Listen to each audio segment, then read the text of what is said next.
Alô? Aí. Boa tarde, quero cumprimentar todos os presentes. Vamos começar, então, nossa segunda audiência pública. Declaro aberta a 4ª reunião da Comissão Especial destinada a proferir parecer ao PL 4060 de 2012, do senhor Milton Monte e apensado. Encontra-se à disposição das senhoras deputadas e dos senhores deputados cópias da ata da 3ª reunião realizada no dia 6 de dezembro. Pergunto se há necessidade da leitura da referida ata. Não havendo discordância, fica dispensada a leitura da ata. Pergunto se algum parlamentar deseja ratificar a ata. Não havendo quem queira ratificá-la, em votação. Os deputados que aprovam permaneçam como se encontram. Aprovada. Informo que foi recebido e considero lido o seguinte expediente. Ofício número 491 de 2016, da liderança do PSD, que indica o deputado Goulart para compor esta comissão especial como membro suplente. Ordem do dia. Darei início à audiência pública, agradecendo desde já a presença de todos e convidando para tomar assento na mesa.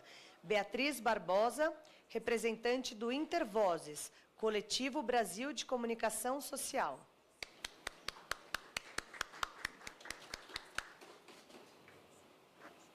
Seja bem-vinda.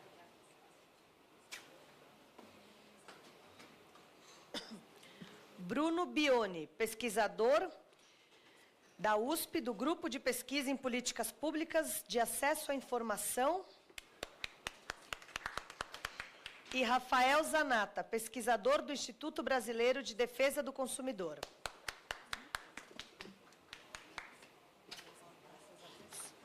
Seja bem-vindo. Seja bem-vindo. Então, ela... Não, ele, o Bruno, né? O Bruno, ela falou o Bruno.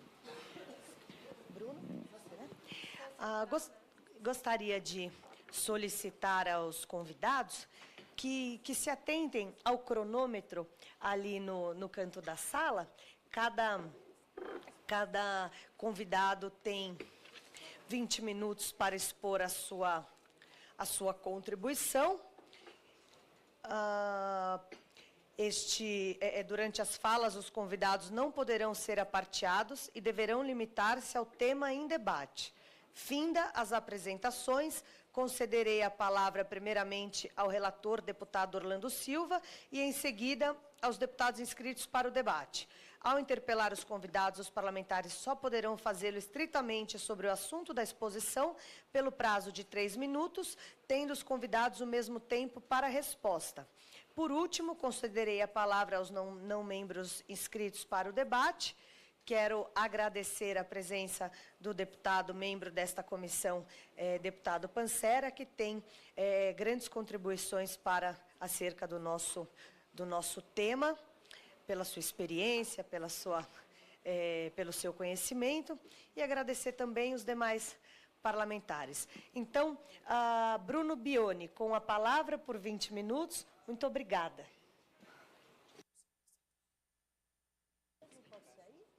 Tá ligado? Tá.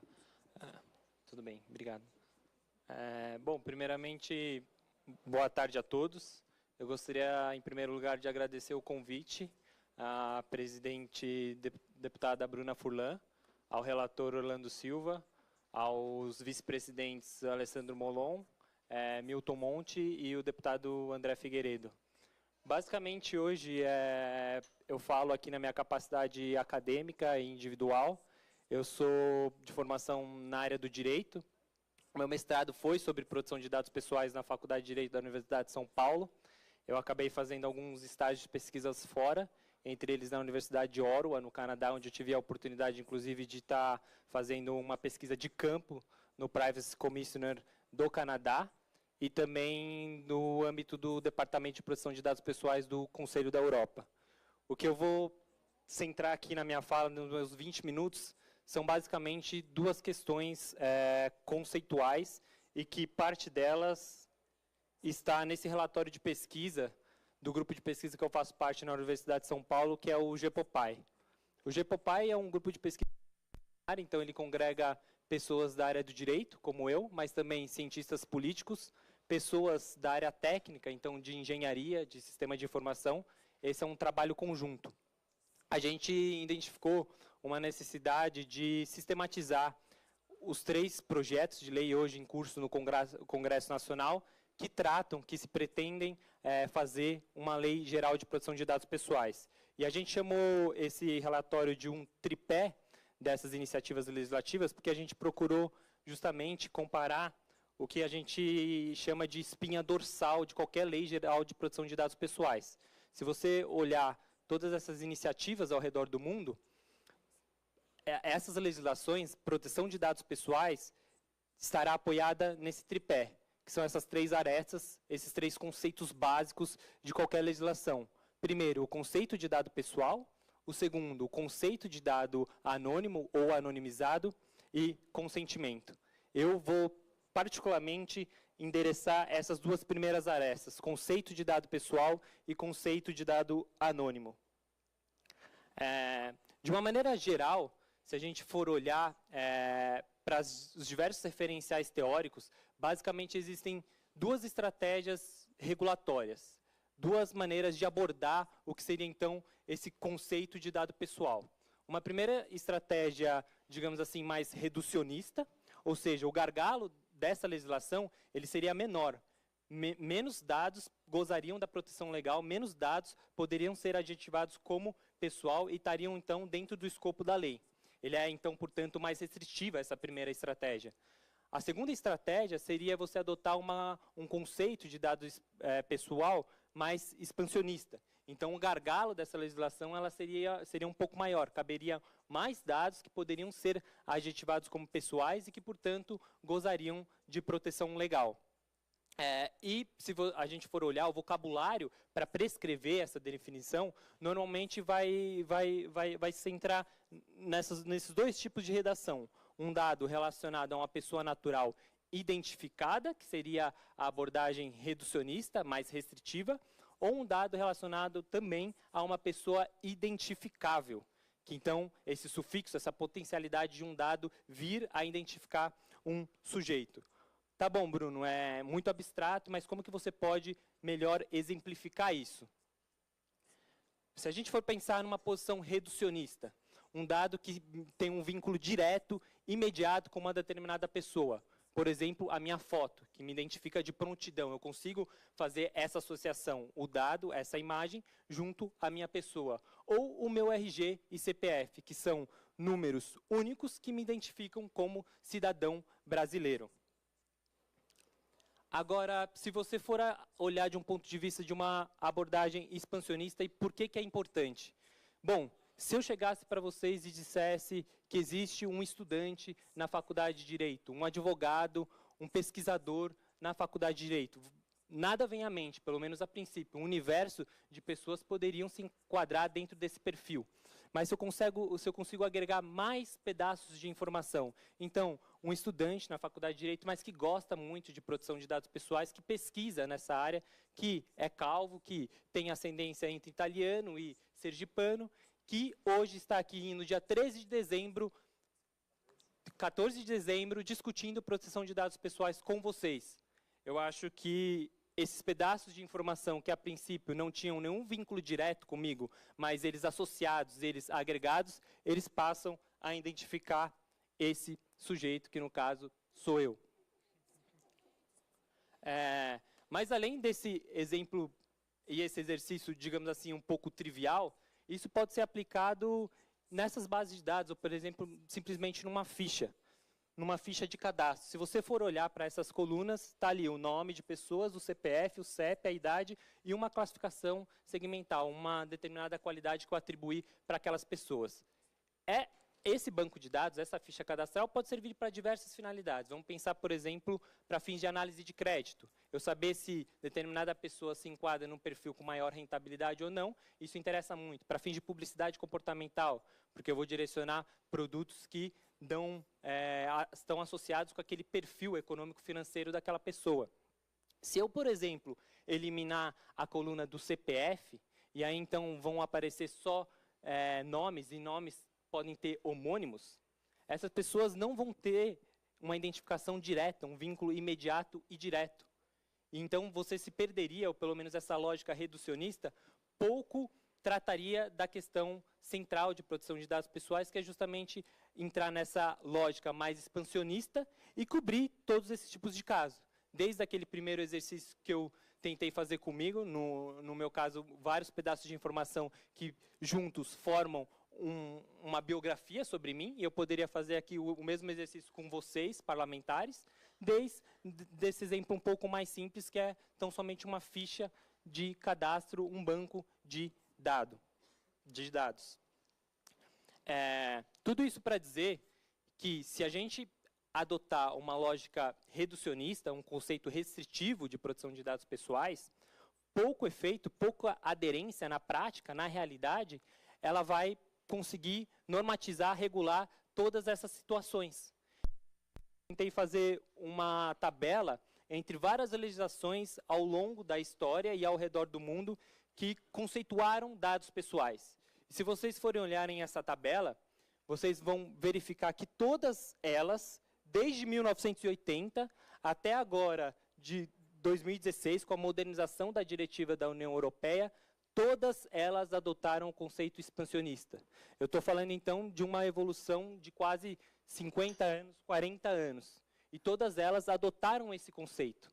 Então, se a gente procurar adotar um conceito reducionista, talvez isso seja uma jabuticaba que não tem simetria e paralelo ao redor do mundo, e nem mesmo, e eu gostaria de dar destaque, na APEC, que é basicamente um órgão intergovernamental de vários países da Ásia e do Pacífico, e que é rotulado como um dos entes, ou pelo menos essa normativa, a mais flexível possível, não tão restritiva. Mesmo nesse organismo, foi adotado um conceito expansionista. Ou seja, se a gente adotar um conceito reducionista, a gente vai estar se distanciando muito da realidade lá fora, do direito comparado. E depois eu vou dizer o porquê que essa, entre aspas, jabuticaba seria amarga, não só do ponto de vista da proteção dos direitos fundamentais de cada um de nós, como cidadãos, mas também extremamente prejudicial para a própria economia, para a indução de novos negócios, fomento de novos negócios e inovação. Deputado relator Orlando Silva, gostaria de convidá-lo para fazer parte da mesa. Bom, esse é o primeiro conceito que eu gostaria aqui de endereçar com vocês, tratar com vocês. E o segundo conceito, que é igualmente pilar de qualquer tipo de legislação de proteção de dados pessoal, é aquilo que a gente chama de dados anônimos ou anonimizados. Ele seria justamente a outra esfera, o outro lado da moeda. Aquilo que eu não consigo encaixar no conceito de dado pessoal, eu encaixo no conceito de dado anônimo ou anonimizado, e ele, portanto, estaria fora do escopo da legislação, ele estaria fora da proteção legal a que confere aquele tipo de lei. Ora, anônimo é aquilo que não tem cara nem rosto, é aquilo que eu não consigo associar a uma determinada pessoa. Esse é o conceito que justamente se contrapõe àquele primeiro que eu disse para vocês de dado pessoal. Se você for verificar, com o passar do tempo e com maiores tecnologias, o advindo de novas tecnologias, principalmente nessa última década, a gente fala tanto de Big Data, de algoritmos, essas foram justamente tecnologias que tensionaram essa dicotomia tradicional entre conceito de dado pessoal e dado anônimo. E aqui eu vou dar apenas 2 exemplos. Pedaços de informação que, a princípio, não teriam cara nem rosto, como eu disse, passam a ter, e tem vários pesquisadores elaborando relatórios de pesquisa sobre isso. Por exemplo, o primeiro é esse do lado direito, aqui de baixo, que talvez seja um pouco mais claro, que são pesquisadores do MIT, em que eles conseguiram identificar pessoas tão somente baseada com o perfil de compra delas no cartão de crédito, o lugar em que elas compravam e com que frequência elas compravam. Aonde você anda diz muito sobre você, ainda que essa informação não esteja vinculada diretamente e imediatamente a você.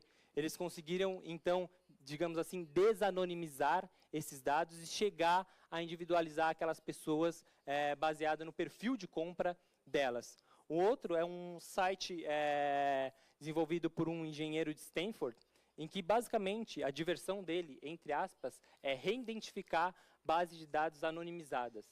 E o site diz muito sobre esse estado da arte. Ele diz que seria tão somente necessário 33 bits para reidentificar qualquer dado anonimizado. 33 bits é uma informação muito pouca. Se a gente for pensar que hoje a gente consegue carregar 32 gigabytes ou mais num simples pendrive.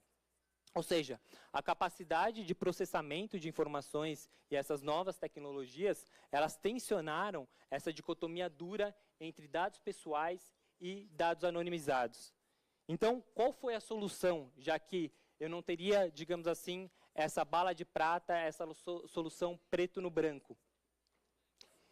Começou a se adotar nas legislações e nas normativas ao redor do mundo, e principalmente na diretiva da União Europeia, uma ideia que é dizer mais ou menos o seguinte: tudo bem, um dado anonimizado, em última análise, sempre vai ser um dado que tem a potencialidade de identificar um sujeito. Mas o que eu tenho que centrar a minha análise, ou pelo menos empreender esforços, mas isso é razoável? O processo para reidentificar uma pessoa, ele é razoável? Ele é aceitável? Esse risco, ele é tolerável? E aí, então, cavar uma abordagem que é mais ou menos dizer o seguinte: existe sim o conceito de dado pessoal naquela sua esfera mais expansionista, do identificável. Existe sim o conceito de dado anônimo ou anonimizado, mas desde que os esforços para reverter esse processo, para reidentificar um sujeito, ele extrapole o razoável. E o que é o razoável, vocês poderiam me perguntar? Bom, razoável é um conceito equívoco, uma terminologia totalmente fluida. E para isso, eu gostaria de resgatar um pouco do que foi debatido na construção do projeto do Executivo por todos que se engajaram nesse debate, não só por terceiro setor, ONGs, academia, mercado, mas o cidadão como um todo. A gente conseguiu extrair ali uma solução muito sofisticada para endereçar, para tratar essa problemática que é a dicotomia entre dado pessoal e dado anônimo. Ele vai capturar essa ideia de que você tem que ter essa questão da razoabilidade, ou seja, extrapolar esforços razoáveis para reidentificar um dado anonimizado, mas ele vai avançar no sentido de dizer o quê? O órgão regulador, ele vai poder dispor sobre quais os padrões técnicos a respeito disso. A tecnologia evolui, então, provavelmente amanhã existirão novas tecnologias que ou vão tornar a base de dados anonimizados mais fortes, ou vão tornar esse padrão ainda mais fraco. Então, o regulador, ele atuaria nesse futuro, e isso, digamos assim, benéfico, porque, no final das contas, essa post a posteriori, depois, justamente casaria o estado da arte da tecnologia com o que está disposto na legislação. Seria, pelo menos a princípio, impossível a legislação já traçar um padrão que mudaria no dia seguinte ou na década seguinte. Para isso, o projeto de lei confere ao órgão regulador, ao órgão competente, esse tipo de atribuição.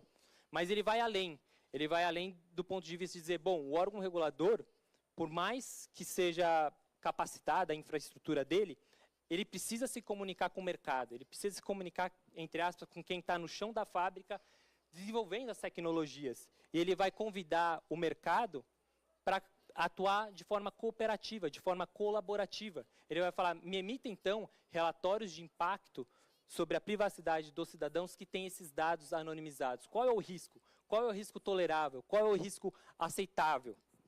Essa é uma redação muito sofisticada, porque justamente dá, digamos assim, o braço a torcer de que o mercado, ele tem que ser ouvido e ele tem que atuar de maneira colaborativa.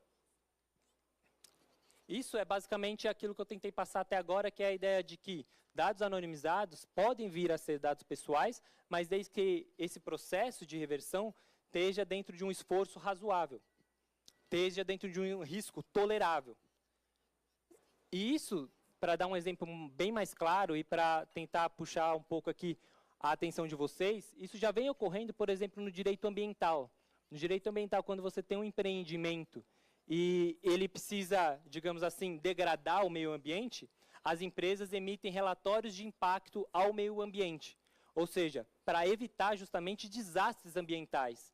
A mesma lógica está sendo aplicada para fins de dados anonimizados. As empresas também emitirem esses relatórios de impacto à privacidade para prevenir eventuais desastres com relação a vazamento de proteção de dados pessoais, a reidentificação de dados anonimizados, ou seja, no final das contas, é uma redação sofisticada, porque equilibra os interesses do setor privado com o intuito de utilizar dados anonimizados e o receio dos cidadãos serem reidentificados por esses dados ou por esses processos de reversão do processo de anonimização. E aqui eu só trouxe para vocês, na verdade, artigos, e artigos não só de acadêmicos, mas principalmente o da tela no lado superior direito, de pessoas que fazem parte de uma associação internacional de profissionais com expertise em privacidade. Todas essas pessoas estão dizendo a mesma coisa que foi adotado pelo PL 5276.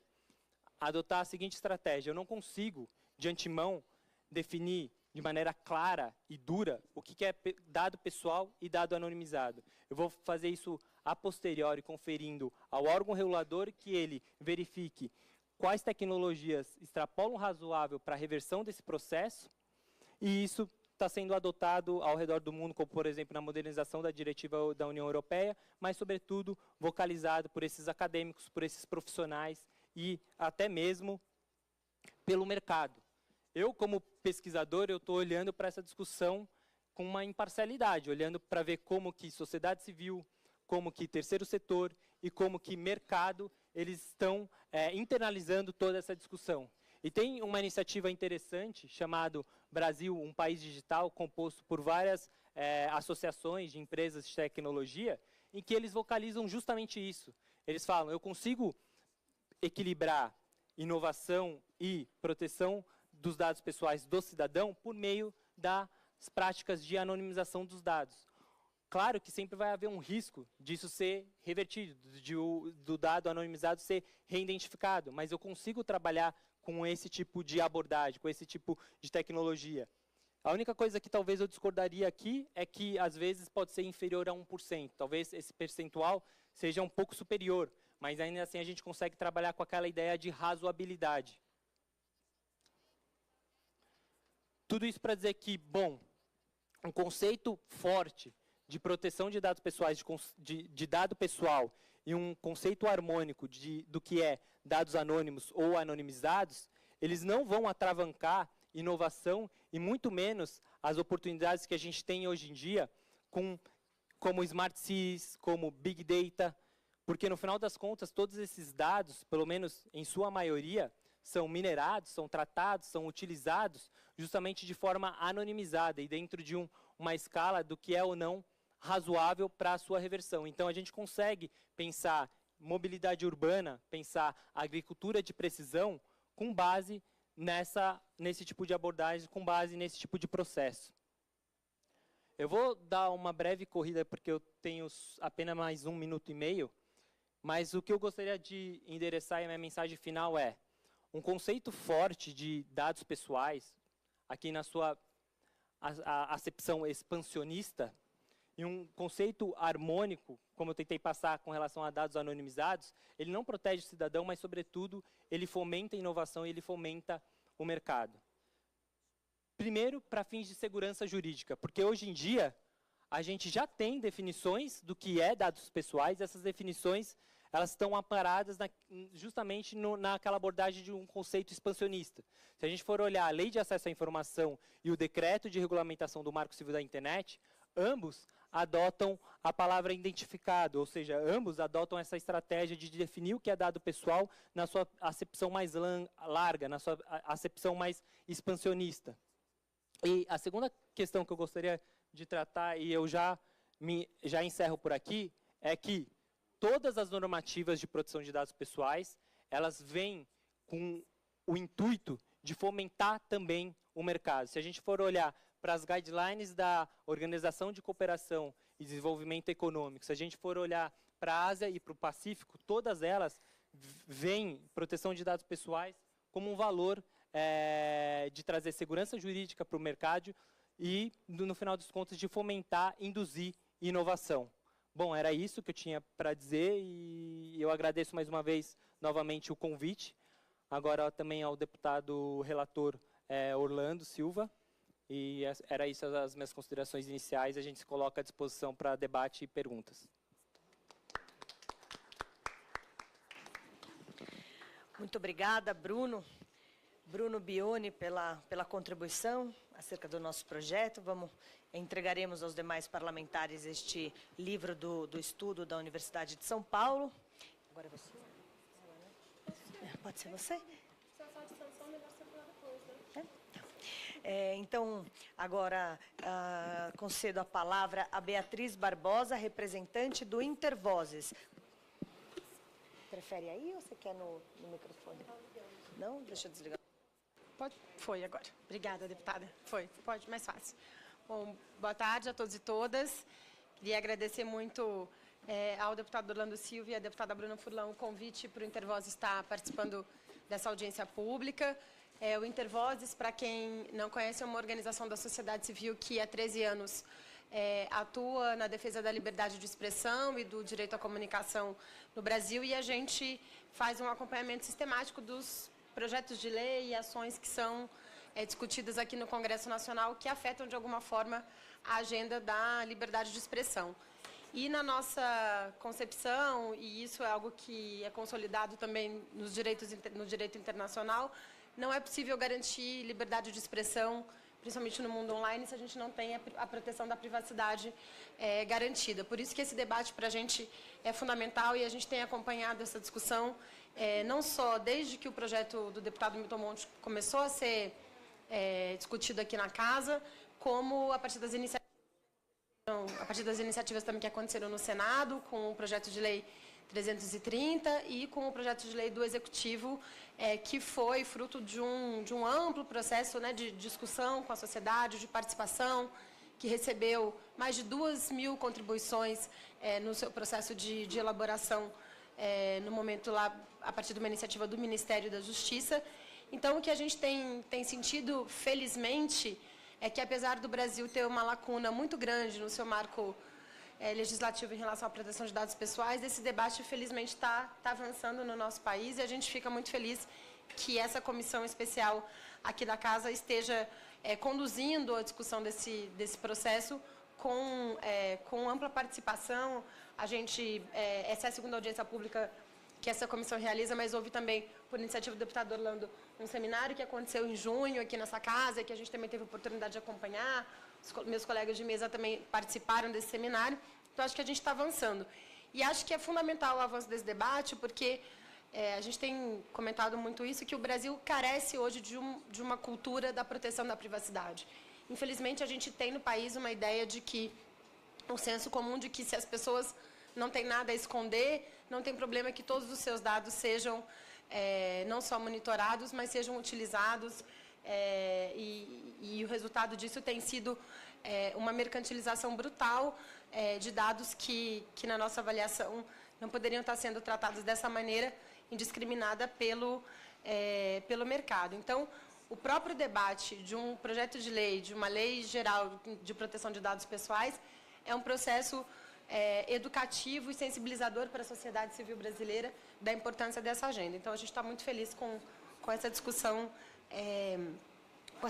Acho que o objetivo de todos nós aqui é que a gente consiga resolver essa lacuna do nosso ordenamento encontrando uma redação equilibrada, que ao mesmo tempo permita o acesso desses dados pelo mercado, pelo poder público, mas faça isso sem violar a privacidade do cidadão, sem que o cidadão tenha que abrir mão dos direitos que ele tem enquanto titular desses dados pessoais, e uma legislação que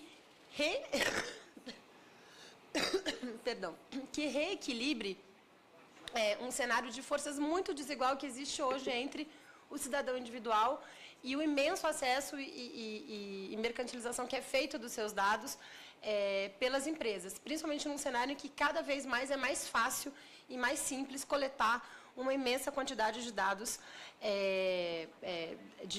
dos indivíduos 24 horas por dia, né?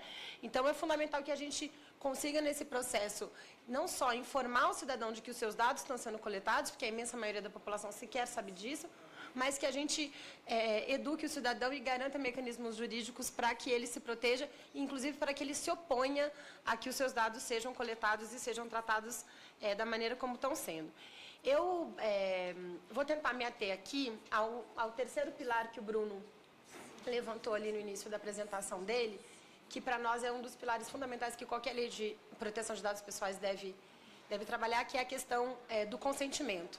Todas as legislações que tratam de proteção de dados pessoais partem do princípio que o titular desses dados é quem deve consentir de maneira expressa, né, se esses dados podem ser coletados e tratados. O que varia é o grau de como esse consentimento deve ser manifestado.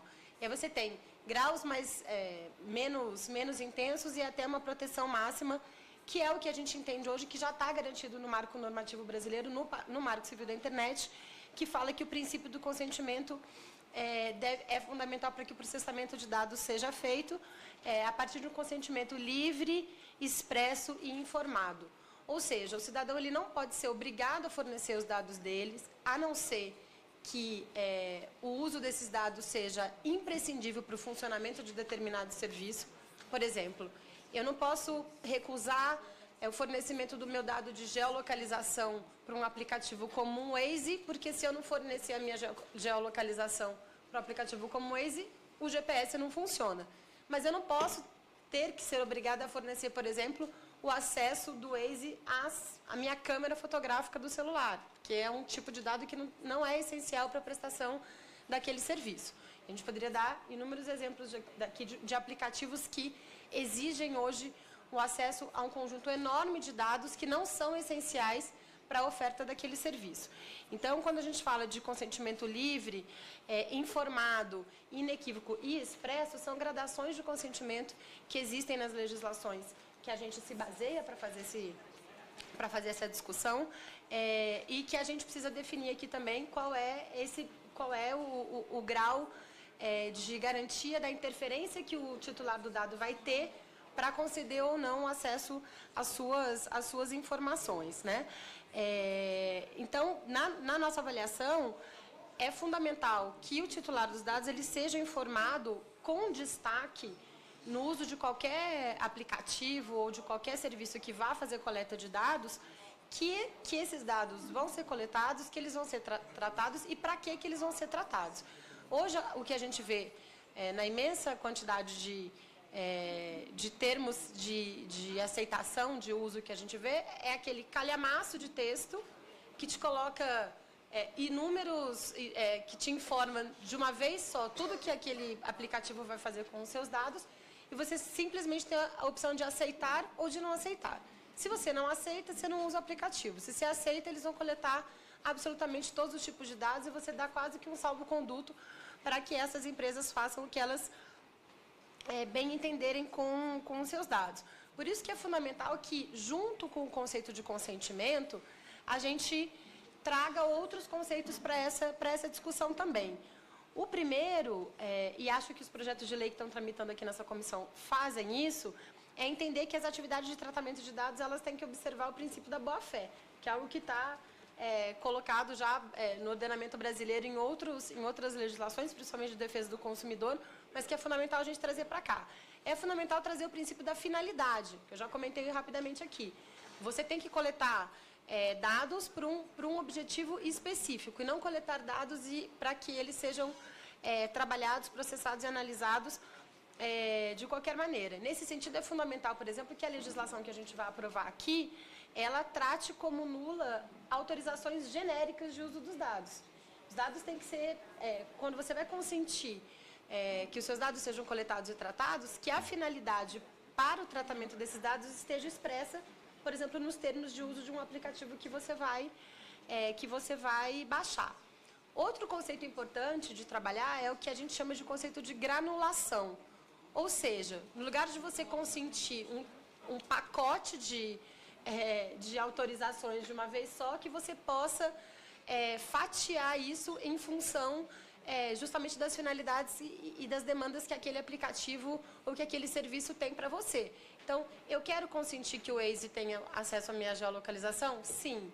Eu quero consentir que o Waze tenha acesso à minha máquina fotográfica? Não. Eu quero consentir que o Waze tenha acesso ao microfone do meu celular? Sim, porque se eu estiver dirigindo e eu quiser falar o endereço, não, se eu não... Então, é fundamental que esses termos de consentimento sejam granulares para que você não trabalhe dentro da lógica de obrigar o usuário a aceitar o tudo ou nada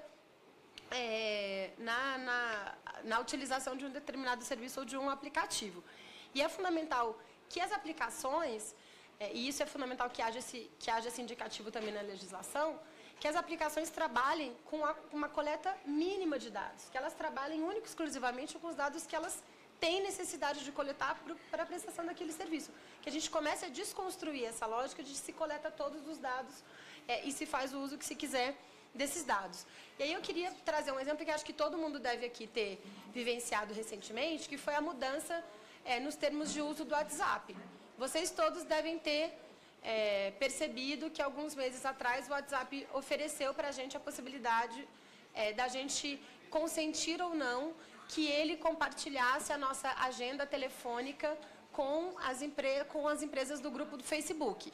Essa foi uma mudança nos termos de uso do WhatsApp, depois que ele foi comprado pelo Facebook, e aqueles que já eram usuários do aplicativo puderam escolher ou não se queriam compartilhar a sua agenda telefônica com as empresas do grupo do Facebook. Só que essa foi a única consulta que o WhatsApp nos permitiu dizer se a gente aceitava ou não. O WhatsApp mudou os seus termos de uso e passou a coletar de todos nós um conjunto muito mais amplo de dados que vai muito além da agenda telefônica que a gente pôde dizer se a gente queria que fosse coletado ou não. Por exemplo, dados sobre a nossa rede de contato, dados sobre lugares que a gente frequenta, a geolocalização, quando o WhatsApp está ligado, que tipo de interação e que momento que a gente está conectado no WhatsApp. Todos esses dados passaram a ser imediatamente coletados pelo WhatsApp e não só coletados, mas compartilhados com todas as empresas do grupo Facebook, inclusive empresas que fazem análise de dados para direcionamento de marketing. E aí não houve, nesse momento, a nossa opção de usuários daquele serviço de dizer não queremos que esses dados todos sejam compartilhados com o Facebook daqui para frente. O único dado que a gente pôde dizer se a gente queria, que a gente aceitava compartilhar ou não, foi a agenda telefônica.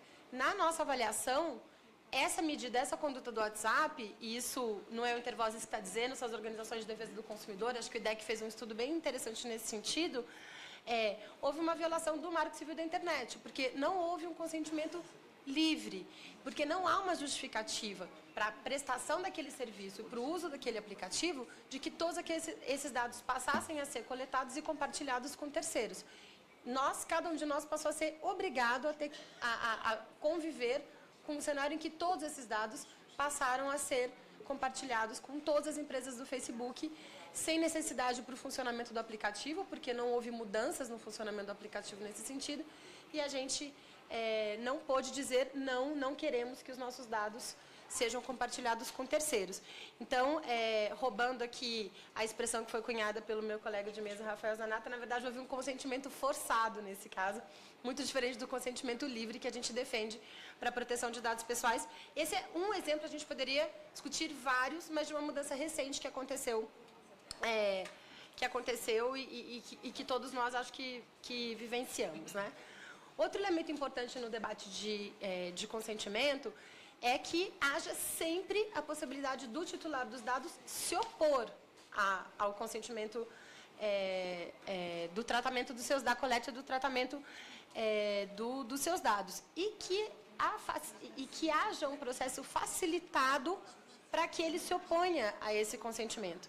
E que ele possa revogar um consentimento que foi dado num determinado momento, também ao longo da contratação desse serviço.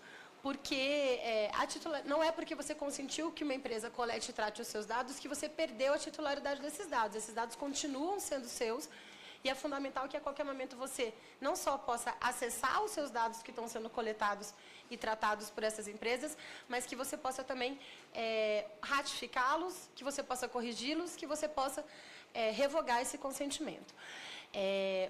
Os projetos de lei que estão tramitando falam, inclusive, da questão de destruição dos dados, que é um aspecto importante, que eu não sei se a gente vai ter tempo de debater hoje aqui, mas que quando, a partir do momento que você finda um contrato de serviço, que é fundamental que você tenha o direito de pedir a exclusão dos seus dados de bancos de dados para os quais você forneceu esses dados inicialmente. Eu queria terminar nesses 5 minutos, vou tentar ser até mais rápida do que isso, no tempo que me resta, deputada, para trazer um outro conceito que está relacionado com a questão do consentimento, que é fundamental para a gente tratar também no projeto de lei, que é o conceito de interesse legítimo, né? O conceito de interesse legítimo ele surge nessa discussão justamente a partir de uma preocupação, tanto com a questão de inovação tecnológica, como de desenvolvimento por parte das empresas, de que para algumas áreas pode ser muito dificultoso, ou pode ser muito caro, ou pode ser quase inviável que uma empresa consulte sistematicamente um determinado cidadão sobre se pode usar os seus dados ou não. Vou dar um exemplo que a gente cita bastante.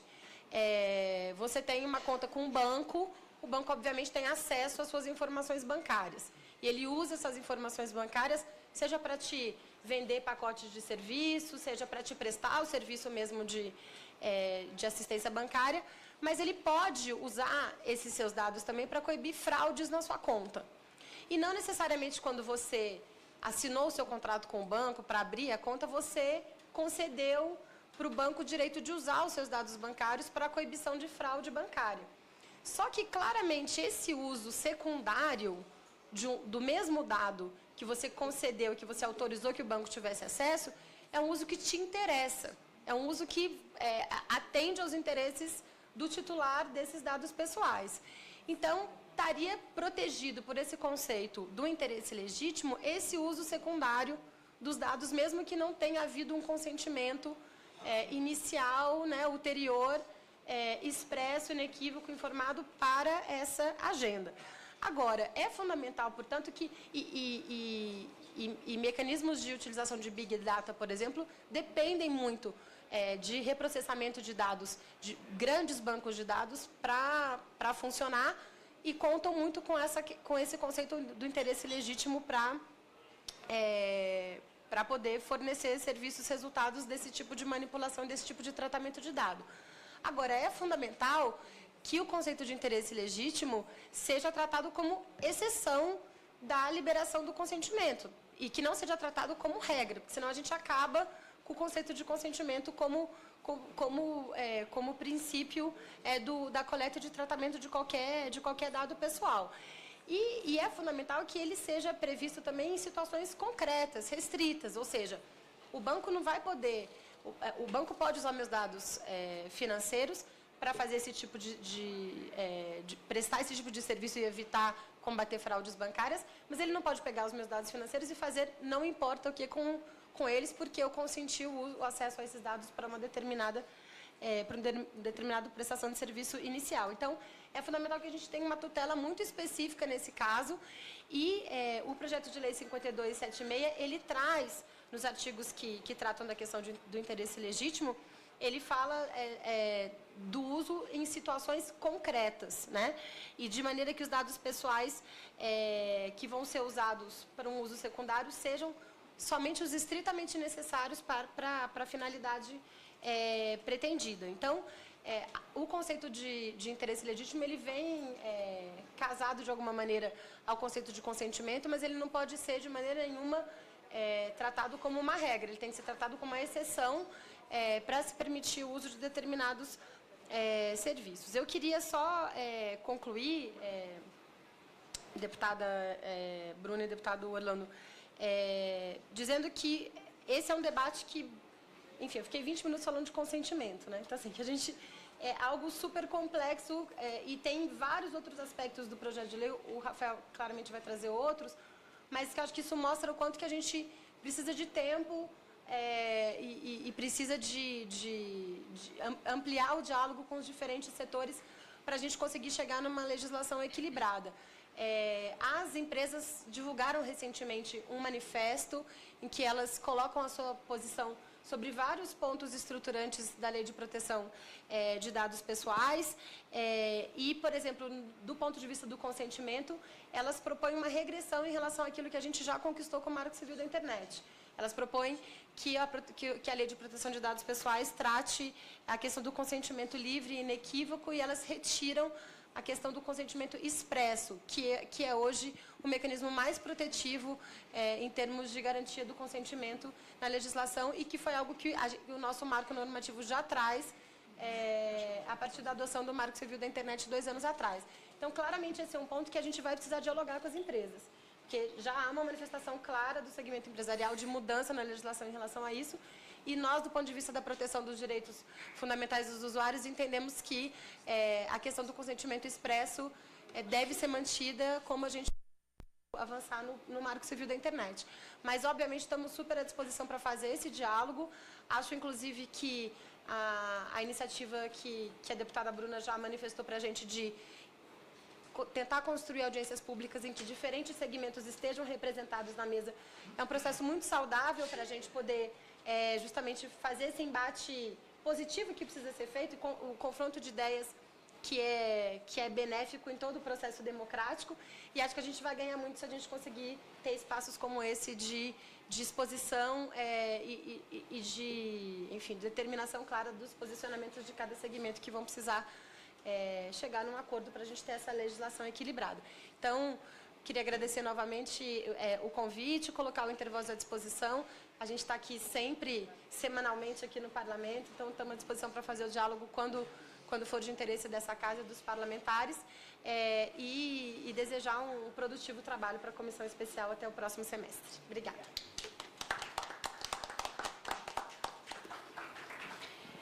Beatriz, muito obrigada pela contribuição ao nosso projeto. Vocês são muito bem-vindos aqui no Parlamento, voltem sempre. E agora, então, eu passo a palavra para o Rafael Zanata, pesquisador do Instituto Brasileiro de Defesa do Consumidor. Por favor, Rafael, com a palavra. Boa tarde, deputada Bruna Furlan, que eu agradeço enormemente o convite em nome do DEC, deputado Orlando Silva, deputados dessa comissão, juristas, jornalistas, profissionais do setor privado que estão presentes na tarde de hoje para essa importante discussão de um tema que nos é tão caro, por motivos que estão relacionados a uma concepção de cidadania na era digital, por motivos relacionados ao desenvolvimento dos negócios no Brasil, e ao equilíbrio necessário entre direitos coletivos e empreendedorismo, que desde a década de 90, no Código de Defesa do Consumidor, já foi estabelecido no Brasil como uma relação de equilíbrio necessária para a gente ter um ambiente jurídico saudável no Brasil. Eu queria me apresentar, para quem não me conhece, eu falo em nome do IDEC, que é uma organização civil criada em 87 no Brasil, tem uma atuação muito forte na defesa de direitos coletivos e direitos dos consumidores. O IDEC trabalhou na construção do Código de Defesa do Consumidor na década de 90, acompanhou todo o desenvolvimento da criação das agências reguladoras no Brasil, criou uma área técnica que acompanha áreas temáticas específicas como telecomunicações, saúde, e eu sou encarregado da área de telecom e direitos digitais no IDEC. Teve uma atuação forte também nas campanhas, junto com outras ONGs, em defesa do Marco Civil da Internet, que é a nossa legislação federal, e que nos colocou numa situação muito curiosa, e aqui eu faço uma anedota pessoal. Eu conversei com uma amiga que eu estudei na Itália, durante um mestrado em Turim. Ela trabalha hoje em Paris, na Associação Internacional de Empresas de Jornalismo. Ela é uma especialista em dados pessoais e ela fez uma pesquisa comparada entre modelos regulatórios de proteção de dados pessoais em todo o mundo, justamente para produzir um relatório para essa associação. E ela me escreveu dizendo: Zanata, me explica uma coisa, é isso mesmo ou eu entendi errado? Vocês têm uma legislação super avançada para provedores de aplicação, proteção de dados estabelecida nessa legislação como um princípio, mas não tem absolutamente nada de regra geral para coleta offline de dados pessoais. Vocês não têm uma lei geral de proteção de dados e não têm uma autoridade independente que monitora mercado e governo. E eu respondi, a situação brasileira é essa mesma. A gente tem uma colcha de retalhos de legislações de consumidor, regulações setoriais, de telecom, financeira, e um marco civil extremamente avançado, que estabelece direitos para o uso da internet, mas não temos uma lei geral de proteção de dados pessoais. Isso para mostrar a situação de atraso.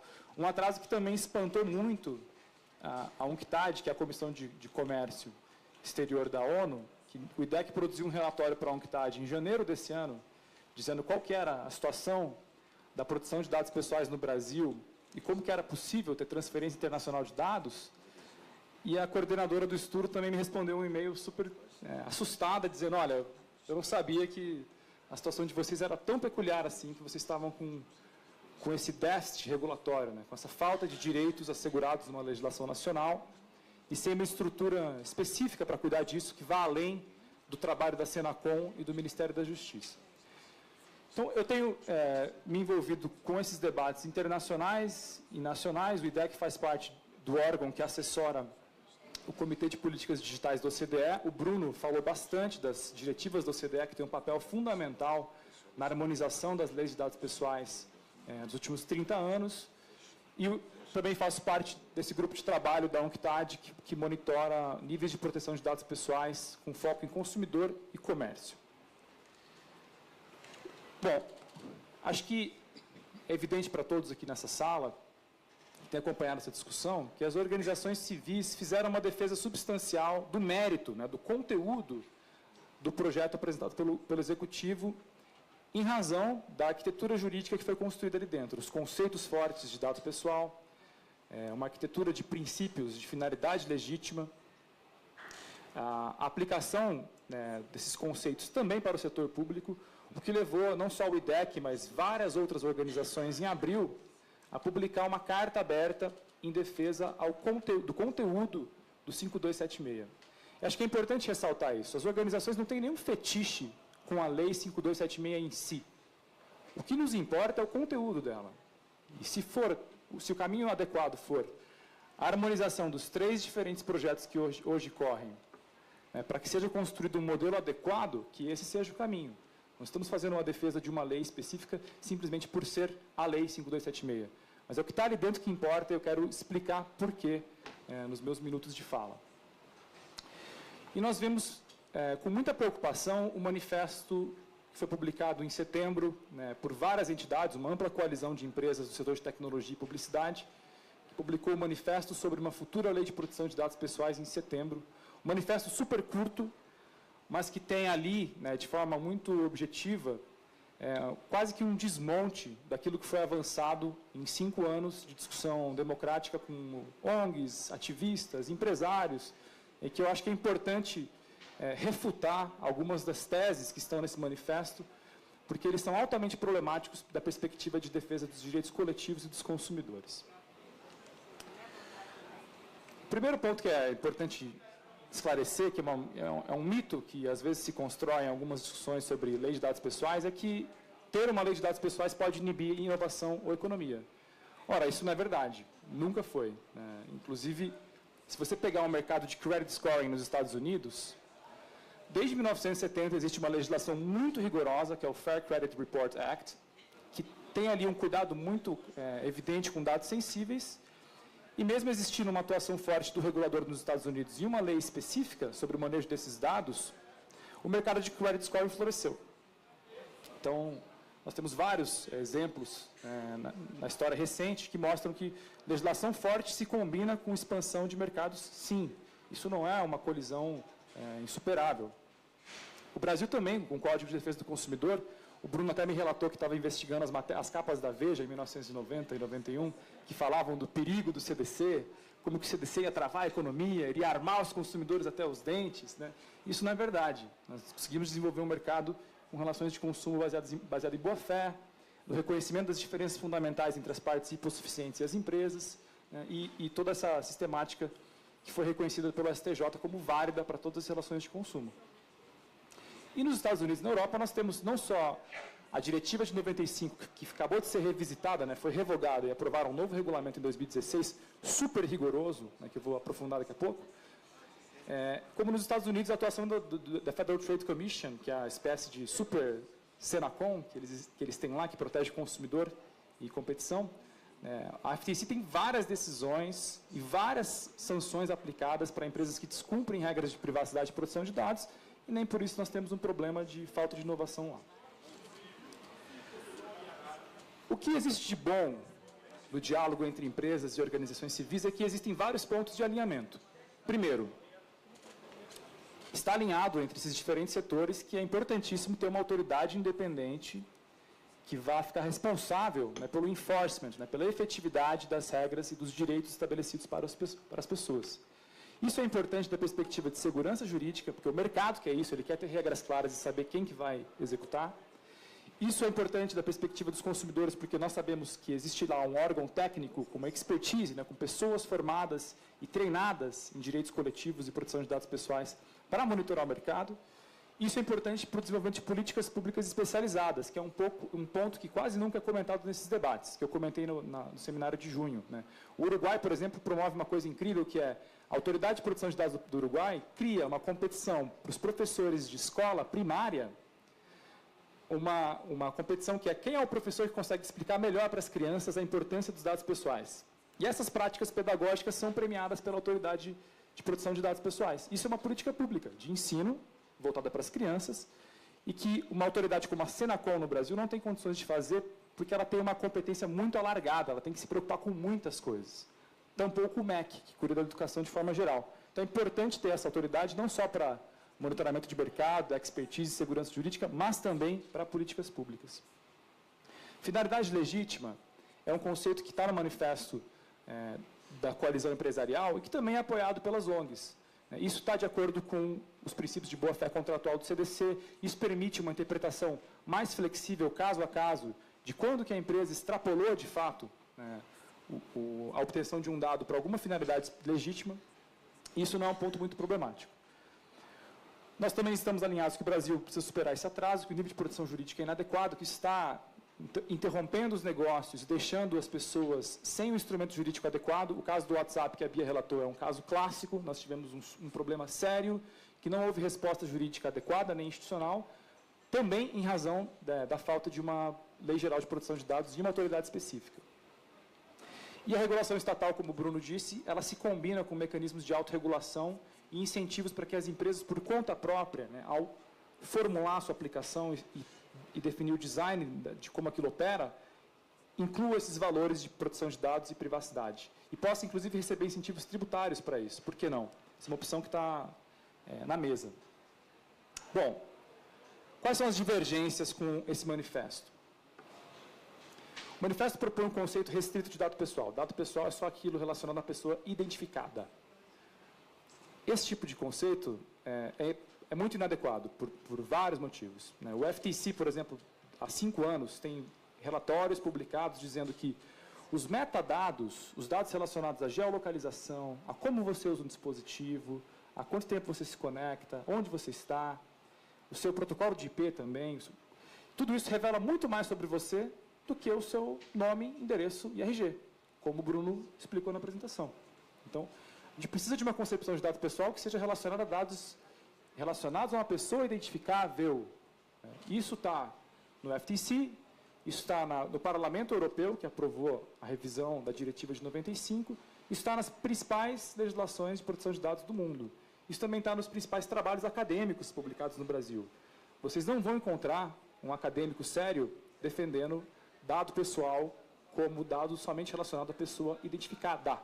Esse debate, esse conceito não existe no meio universitário, porque é completamente consensual a ideia de que também inclui dados relacionados a uma pessoa identificável.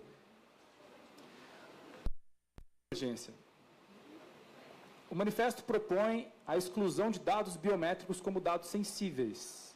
Isso vai na contramão dos desenvolvimentos jurídicos mais relevantes que nós temos no mundo. E por que o dado biométrico ele é muito importante? Porque ele consegue capturar algum dado fisiológico ou físico único e inequívoco, né, que permite a sua identificação em qualquer parte do mundo. Nós não podemos criar um sistema de proteção de dados pessoais no Brasil em que a coleta de dados biométricos vai ser livre para qualquer tipo de empresa que vá colocar lá no seu termo de uso a habilitação para ligar a câmera de um celular, te fotografar e ter a possibilidade de analisar esse dado biometricamente. Os dados biométricos devem ser tratados como dados sensíveis. É preciso muita cautela, né, na coleta e no tratamento desses dados. É preciso um consentimento expresso, informado e relacionado a uma finalidade legítima. Nós não estamos dizendo que o setor bancário e o sistema de pagamentos não pode usar dado biométrico. Claro que pode, sob certas condições, que são muito cuidadosas. A gente não pode considerar que a utilização de dado biométrico não se enquadra como um dado sensível. Terceiro ponto problemático. O manifesto defende que a responsabilidade, né, por atos cometidos dentro de uma cadeia de fornecimento de serviços não seja solidária, ou seja, a empresa vai dizer para o consumidor, olha, tudo bem, eu coletei o seu dado, passei por uma empresa na Indonésia, que eu não conheço muito bem, indicada por um terceiro parceiro comercial. Essa empresa na Indonésia sofreu algum ataque de invasão de sistemas, esses dados vazaram e a pessoa sofreu alguma lesão ou consequência em razão disso.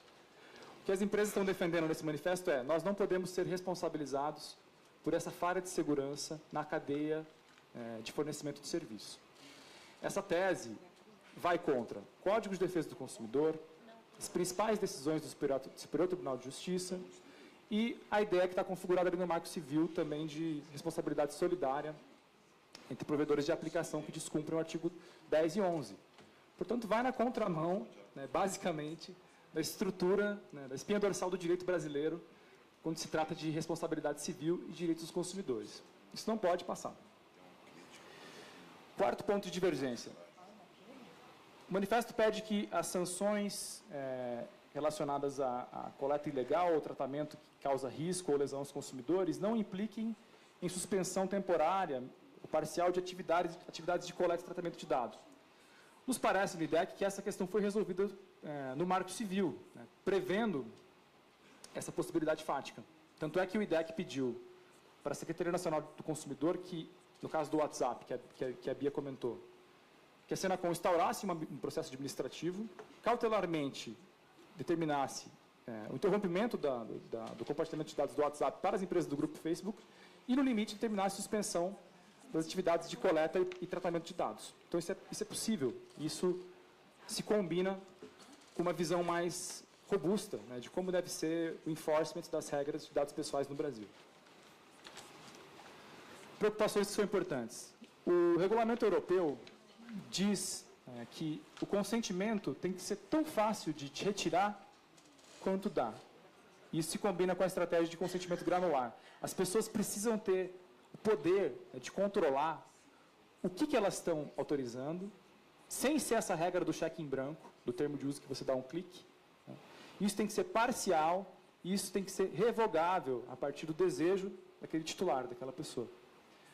A legislação europeia avança nesse sentido e coloca uma regra clara. O consentimento deve ser tão fácil de retirar quanto dar. As mudanças dos modelos de negócio, né, que implicam em outras finalidades para o uso daqueles dados, precisam, né, ser claramente informados para a obtenção de consentimento pelas partes.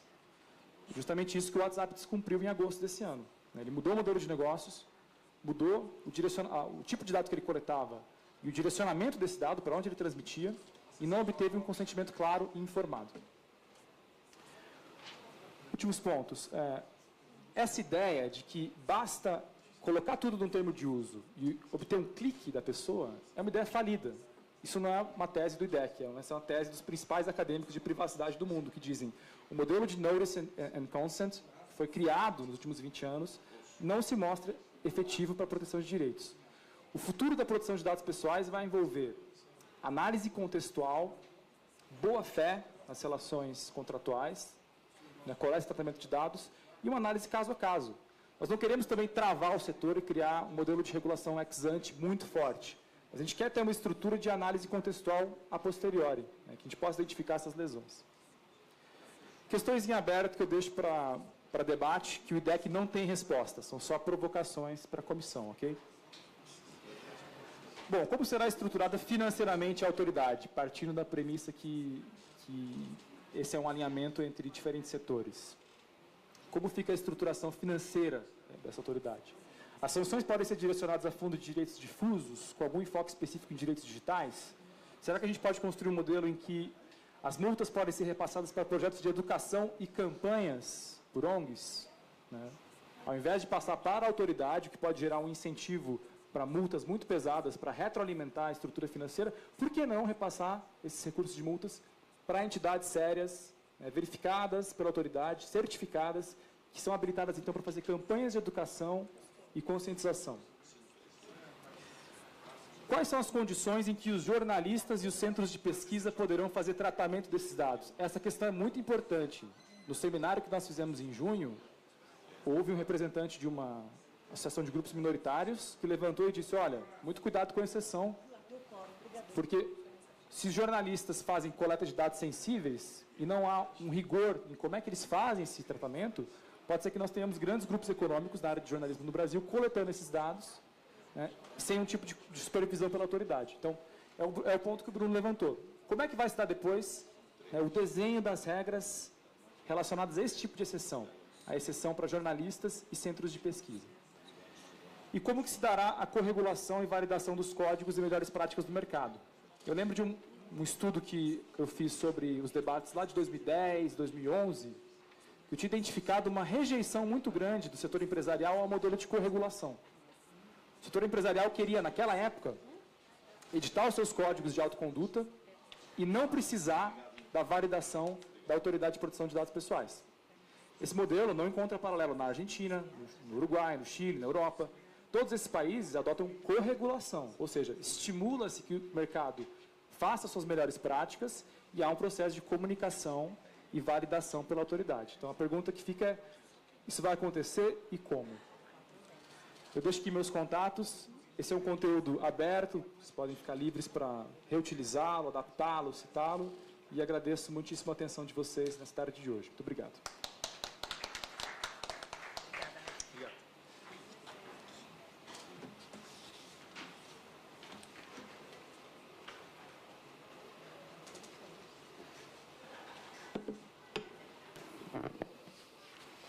Rafael Zanata, gostaria de agradecer a contribuição. Quero, então, passar a palavra para o relator, deputado Orlando Silva. Com a palavra, relator. Obrigado, presidente. Eu agradeço a presença dos conferencistas aqui, da Beatriz Barbosa, do Rafael Zanata e do Bruno Biondi. Agradeço as palavras e a colaboração que eles trouxeram para a nossa reunião. Cumprimento o nosso ministro, Celso Pancera, que acompanha esse debate, membro da comissão.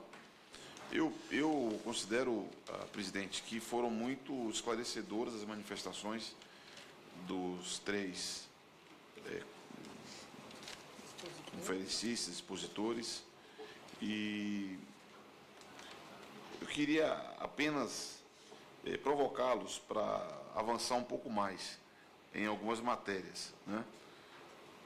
Começar pela Beatriz. Eu queria provocá-la para falar um pouco sobre o problema do consentimento, né? Que ela desenvolveu bastante, mas eu queria uma análise dela em torno em que medida o conceito de consentimento expresso nas três iniciativas legislativas do Senado, que temos que considerar, porque ele pode chegar nessa casa antes da saída daqui desse projeto, o projeto de autoria do deputado Milton Monte e o projeto do Poder Executivo, em que medida o conceito de consentimento, tal qual está expresso nesses três documentos, guarda coerência com o conceito de consentimento expresso no Marco Civil da Internet. E de modo que seria mais adequado ajustar o texto votado aqui ao previsto no Marco Civil, ou o próprio texto aprovado poderia sugerir um aperfeiçoamento do Marco Civil da internet, modificando o conceito tal qual ali foi considerado. Queria ouvir um pouco mais o professor Bruno sobre o problema da autoridade, né, da autoridade que no projeto do Executivo é chamada de autoridade competente. No projeto do deputado Milton Monte é sinalizado a hipótese de uma espécie de autorregulação. Eu queria ouvir a tua impressão, Bruno, porque evidentemente que haverá todo um debate sobre iniciativa. Se cabe ou não cabe a uma iniciativa não prevista originalmente no Poder Executivo, não foi criado uma agência ou algo parecido, deputado Celso. O Poder Executivo poderia, quando enviou a medida, ter criado uma autoridade com atribuições, estrutura, etc. Não o fez. Haverá todo um debate se, sendo a iniciativa do Poder Executivo, se poderia ser criado e se a sanção presidencial sanearia uma eventual vício de iniciativa que fosse caracterizado numa crítica à criação da agência aqui. Mas, de todo modo, nós ainda teremos como reserva o próprio Poder Executivo, quando da sanção dessa lei, poderia arbitrar uma vacatio legis um pouco mais larga e poderia apresentar uma medida provisória criando autoridade, que a minha perspectiva é que seja criada uma autoridade reguladora, um modelo normativo brasileiro próximo de uma agência, né? Mas eu queria que o senhor falasse, porque no debate interno da comissão já apareceu essa ideia de autorregulação.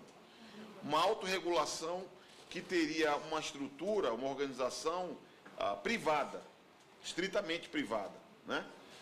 Para ilustrar o que quero dizer, algo nos termos do CONAR, do Conselho de Autorregulamentação, que é focado na publicidade.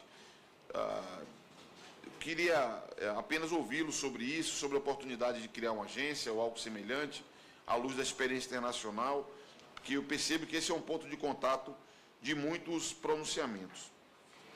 E queria ouvir do Rafael Zanata um pouco mais sobre responsabilidade.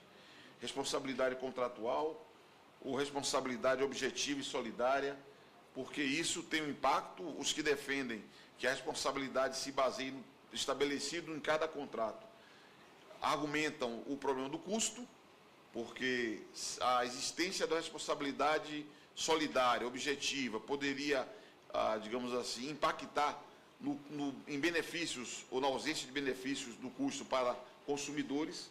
Eu queria que o senhor explorasse um pouco isso, em que medida esse problema da responsabilidade poderia ser tratado. E concluo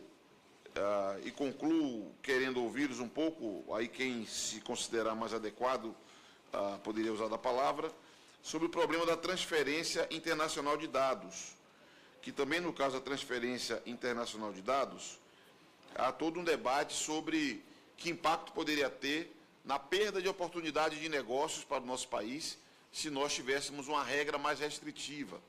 Então, queria que vocês comentassem um pouco sobre... eu estou raciocinando no campo econômico, né, assim como, quando falei da Bia sobre o consentimento, em que medida, porque o desafio nosso é encontrar um ponto de equilíbrio que garanta, ao mesmo tempo, a privacidade, mas não limite a inovação, que é uma crítica também que já surgiu para nós, que uma política de consentimento que seja muito, digamos assim, exigente, na falta de uma palavra mais precisa, poderia ter um impacto no sentido de restringir a inovação. Então, são provocações que nos cabe fazer. O Rafael cabe trazer soluções, não provocações, para esse nosso debate, mas queria fazer essas provocações para começarmos a conversa. Muito obrigado. Presidente. Só falar, é que eu tenho uma reunião de bancada, eu queria parabenizar esses 3 jovens brilhantes, essas intervozes aí, tem a ver com a contemporaneidade do debate, é um debate que envolve novas gerações mesmo. Sei que as respostas vão encontrar depois no relatório do deputado Orlando, mas só dizer que foi bom, foi muito esclarecedora e que ajudará com certeza a gente no final a compor esse relatório e o formato final da lei. E para o deputado Orlando, se for necessário construirmos uma medida provisória, nós poderíamos tomar já como uma decisão da comissão em breve e trabalhar isso com a Casa Civil. Acho que isso é uma coisa perfeitamente possível, né? Acho que isso é uma coisa que a gente consegue fazer com relativa facilidade, mas é possível construir isso aí. Parabéns aí vocês pelas falas. Ministro, eu queria fazer, por oportunidade, fazer um registro que nós participamos de uma reunião presidida pela deputada Bruna Furlan, com seu colégio de vice-presidentes, e lá firmamos uma divisão de tarefas no âmbito dos vice-presidentes, e coube ao deputado Milton Monte uma abordagem ao Poder Executivo para estabelecer interlocução. É um tema multifacetado, seguramente há muitos órgãos do Poder Executivo que podem tratar, mas, se o senhor permitisse, eu queria propor uma conversa mediada pela presidente Bruna Furlan, do senhor com o deputado Milton Monte, porque eu considero que é urgente essa iniciativa e, eventualmente, se o governo tiver sensibilidade para tratar da matéria, já pode, ao tempo em que nós construímos o texto final aqui, preparar essa iniciativa que seria de muito bom tom, que estivesse pronto quando da votação da matéria no Congresso. Acho que a gente pode fazer isso rápido. Outra coisa, só deixar o convite amanhã no auditório 16, 10 horas, o debate do impacto da resolução da OMC sobre a Lei de Informática Brasileira. É também bastante atual, tem um pouquinho de diálogo com isso aqui, quem quiser participar, tá? Valeu. Muito obrigada, ministro. Amanhã, então, no plenário 16, às 10 horas da manhã, para qualificar ainda mais o debate e o seminário. Muito obrigada, ministro. Eu, então, começo dando a palavra para as considerações finais para a Beatriz. Primeiro, só agradecer a presença do deputado Pancera e do deputado André Figueiredo também. A gente fica muito honrado de ter 2 ministros aqui no plenário, somando ao ministro Orlando aqui também. Nessa audiência, acho que para a gente... são 3, exatamente. E nós tivemos a oportunidade de dialogar com o deputado André Figueiredo quando estava à frente do Ministério das Comunicações, numa interlocução bastante frutífera. Então, para a gente é muito gratificante estar aqui nessa audiência. Respondendo à pergunta do deputado Orlando, hoje, eu estou aqui com o guiazinho que o Bruno preparou, que é um documento que a gente recomenda a leitura para quem tiver interesse em aprofundar, que é um estudo comparativo exatamente dos 3 projetos de lei que estão tramitando nessa casa em torno dessa agenda. E ele traz aqui, no final, na terceira parte do material, um comparativo exatamente dos 3 projetos de lei em relação à agenda do consentimento. Como eu coloquei no início da minha explanação, o princípio do consentimento ele tem gradações, né, daquele que é mínimo no sentido do consentimento ser simplesmente informado, ou seja, o titular dos dados saber que os seus dados estão sendo coletados e trabalhados e analisados e tratados, até um consentimento máximo, que seria a necessidade do titular expressar diretamente que ele consente que esses dados sejam coletados e tratados. E dentro dessa gradação, a gente tem a questão do consentimento inequívoco, a questão do consentimento livre, né, ou seja, ninguém pode ser forçado a consentir ou não. Então, você tem gradações nesse sentido. O Marco Civil da Internet, ao expressar que o consentimento tem que ser expresso, ele traz a máxima proteção dos dados pessoais, ou seja, não pode haver uma interpretação tácita de que aqueles dados foram, de que houve um consentimento para que aqueles dados fossem usados e tratados. É necessário que haja uma manifestação expressa do titular em relação a isso. Nesse sentido, o projeto de lei que está tramitando no Senado Federal, o 330, é o que mais dialoga com o Marco Civil da Internet, porque ele fala especificamente em consentimento livre, específico, inequívoco e informado. Então, quando ele fala em consentimento específico, ele demanda um consentimento expresso do titular para que aqueles dados possam ser tratados. O projeto de lei que veio do Executivo, ele fala apenas em consentimento livre, informado e inequívoco. Ele não trabalha com o conceito de específico ou de expresso. E o projeto de lei originário aqui da Câmara, que vinha sendo tratado, ele não traz nenhum desses tipos de conceituação do consentimento. Ele afirma no artigo 15 que O titular tem o direito à autodeterminação das informações e dados pessoais prestados por qualquer meio. E o tratamento e o envio de comunicações comerciais é permitido, salvo se o titular solicitar o bloqueio do tratamento dos seus dados. Ou seja, para que os dados não sejam coletados e tratados, há que ter uma manifestação do titular, ou seja, ele inverte a lógica. Você não tem que consentir para que os dados sejam usados. Se você não falar nada, os dados vão ser usados. Então, ele vai, nesse sentido, ele vai no sentido contrário do que a gente entende que é um mecanismo de proteção dos dados pessoais. Mas o nosso posicionamento nesse sentido é que a gente mantém o Marco Civil da Internet como está colocado e que, no aspecto do consentimento, a definição que vem do projeto de lei do Senado é a mais ampla nesse sentido. Obrigada, já fico com as considerações finais. Muito obrigada pelo espaço. Estamos à disposição para continuar a discussão. Obrigado. Talvez valha a pena votar. Vale a pena, né? Muito obrigada, Bia. Rafael, Bruno, a gente está com os requerimentos para aprovar. Se começa a ordem do dia, nós não conseguimos aprová-los. Então, posso rapidamente ler e aí, na sequência, vocês fazem a consideração final e nós concluímos? Tá bom. Antes, então, quero dar a palavra para o ministro, o deputado André Figueiredo, com a palavra. Obrigado, presidente Bruna, caro relator, deputado Orlando, quero saudar aqui a Beatriz, que tivemos excelentes diálogos no curto espaço de tempo que passamos lá no Ministério, mas sabemos que foi extremamente frutífero, saudar o Rafael e o Bruno, e dizer da importância, claro, aqui mais uma vez apenas ratificar e pedir desculpas por não ter participado da audiência pública, mas por conta de que nós estávamos em discussão lá no PDT, totalmente reformulação de liderança, uma ação direta de inconstitucionalidade que estamos entrando contra essa malfadada PEC 55, né? Mas temos aí a convicção de que todas as contribuições que estão vindo para cá, nessa importante lei, que é quase um novo marco na proteção de dados pessoais, são importantíssimas, principalmente vindo de pessoas que já têm um acúmulo muito grande de conhecimento e que podem, claro, contribuir para a formatação de uma lei que não seja referência apenas interna, mas também seja referência internacional. Na questão da pauta, presidenta Bruna, eu falo sempre presidenta, é a mania, né, Bruna? Nós temos 3 ministros na composição desta comissão. 3 ministros do governo anterior. 2 eu já consegui que me chame de presidente. Agora a gente está trabalhando aqui para o deputado André. Não, mas eu já estou me acostumando. Mas dizer que eu queria, dentro desses requerimentos, tem um que é o meu, que é o item 4, se eu não me engano, é o requerimento 4, né?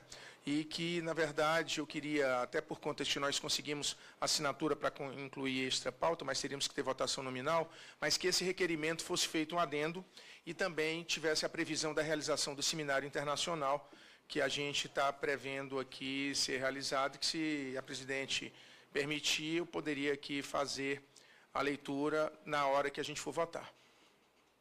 Então, nós podemos começar, deputado André, porque o primeiro requerimento, embora o número 4, o primeiro é o seu. Então, você faz a leitura, deputado?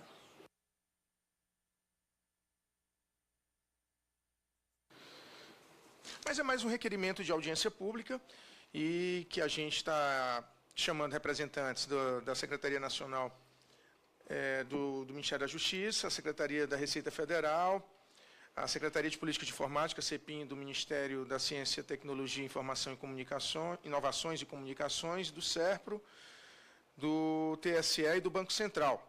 E a esse requerimento de audiência pública, eu queria justamente fazer um adendo, e dentro do mesmo requerimento, para que a gente possa ganhar tempo, já que muito provavelmente não teremos mais nenhuma outra sessão até o início do recesso, que a gente também pudesse fazer o adendo e também aprovar a realização de um seminário internacional com especialistas internacionais sobre o tema da proteção de dados, né? Então, a nossa ideia seria fazermos um seminário onde teríamos o panorama do marco legal internacional, a questão dos órgãos reguladores, experiências internacionais, proteção de dados e inovação, né, processos legislativos, dados biométricos e de saúde, dados governamentais e regulados, sistema de proteção ao consumidor, novas fronteiras e Big Data.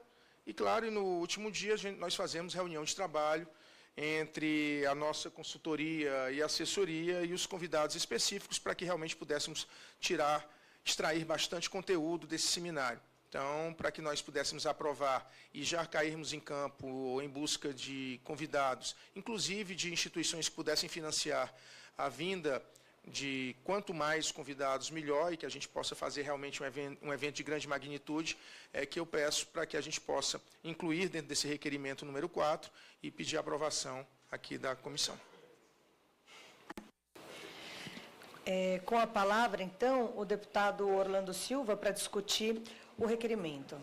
É apenas uma sugestão, presidente, que é muito positiva a proposta do nosso querido deputado André Figueiredo, mas se o deputado permitisse que nós, porque eu tive notícia que a Comissão de Legislação Participativa teria interesse de cooperar ou algo assim, que deixássemos aberta a hipótese de mexer um pouco com as mesas, ajustar convidados, de modo que a gente tenha, eu queria que ficasse registrado nos anais da reunião, a abertura para, sob a coordenação do deputado André Figueiredo, fazer eventuais ajustes na programação e nos convidados. Sem dúvida, sem dúvida. A gente, inclusive, tinha feito uma relação de eventuais convidados e a gente resolveu excluir isso daqui para justamente termos flexibilidade. Claro, isso aqui é apenas sugestivo, não significa que é apenas um indicativo, não é definitivo, não. Certo? De acordo.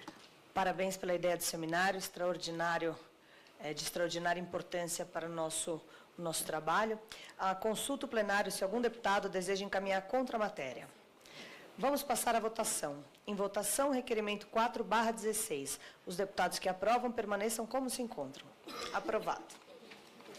Requerimento número 5/16, do senhor deputado Tiago Peixoto, que requer a realização de audiência pública com o representante da seção americana do Conselho Empresarial Brasil e Estados Unidos.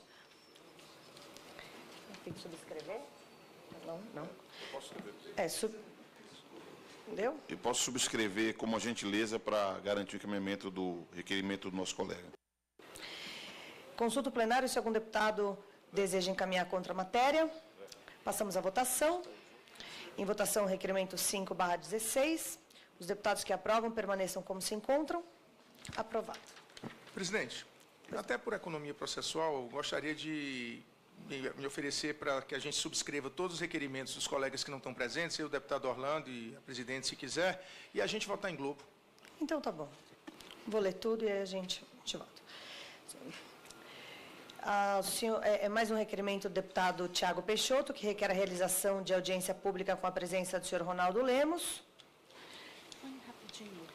Nós vamos votar em bloco. Seguindo aqui a orientação da... Tá bom. Em votação, requerimento número 6/16, os deputados que aprovam permaneçam como se encontram. Aprovado. Requerimento número 7, também do deputado Tiago Peixoto, que requer a realização de audiência pública com a presença do senhor Manuel Lemos. Em votação, requerimento 7/16, os deputados que aprovam permaneçam como se encontram. Aprovado. Requerimento número 8/16, deputado Roberto Alves, que requer a realização de audiência pública com a presença do senhor Antônio Guerreiro, representante da Abratel, Associação Brasileira de Rádio e Televisão. Os deputados que aprovam permaneçam como se encontram. Requerimento número 9/16, deputado Tiago Peixoto. Presidente. Claro. Presidente, eu vi aqui esse requerimento número 5 aqui, e gostaria de sugerir, até porque são duas instituições co-irmãs, mas que representam empresas diferentes, que juntamente com a Abratel pudesse ser chamada ABERT também. Aprovado.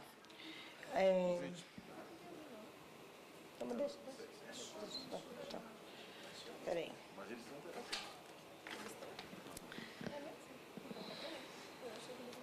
Requerimento número 9/16, do senhor deputado Tiago Peixoto, requer a realização de audiência pública com a presença dos seguintes convidados: Eduardo Parágio, presidente da Abranet; Francisco Camargo, presidente da ABS; Frederico Memberg, professor do IBDDIG; Elias Seifer, presidente da ANBC.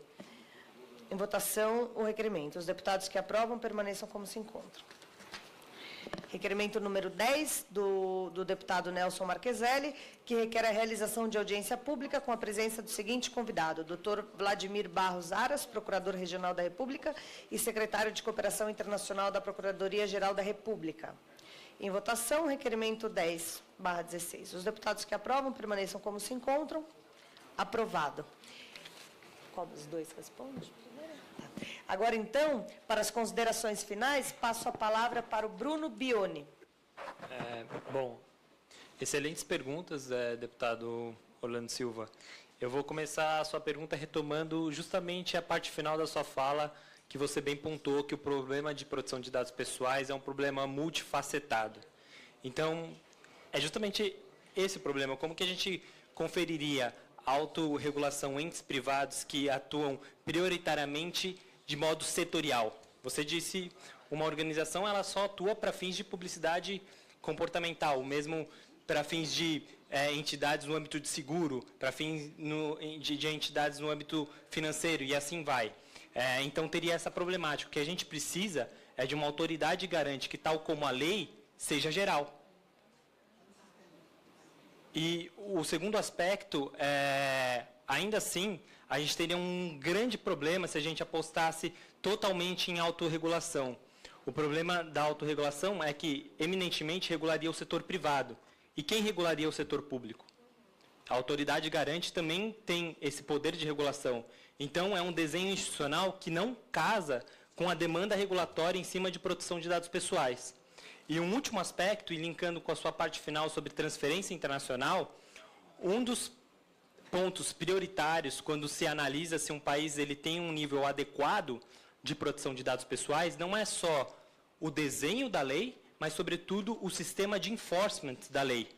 Então, se a gente não tivesse uma agência que não fosse uma entidade privada, que não cobrisse todos os setores, que não cobrisse, além do setor privado, também o setor público, ainda que a gente tivesse uma lei muito avançada, provavelmente a gente não teria um nível adequado, justamente por a gente não ter um sistema avançado de enforcement. E por que eu digo isso?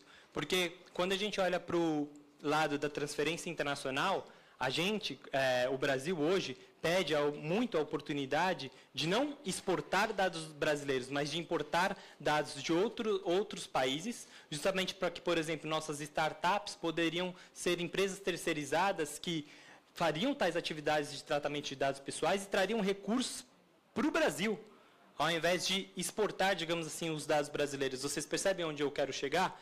E aí eu arremato juntamente com a minha apresentação final, que é a seguinte: uma lei boa de proteção de dados pessoais, com um conceito forte de proteção de dados pessoais, um conceito expansionista, aliado a uma autoridade independente, com autonomia financeira, que cobre todos os setores, setor público e privado, garante a nós, o Brasil, o Estado brasileiro, um nível adequado de proteção de dados pessoais. E com isso a gente consegue fomentar que as empresas brasileiras possam receber dados de pessoas estrangeiras e trazer recursos para o mercado interno.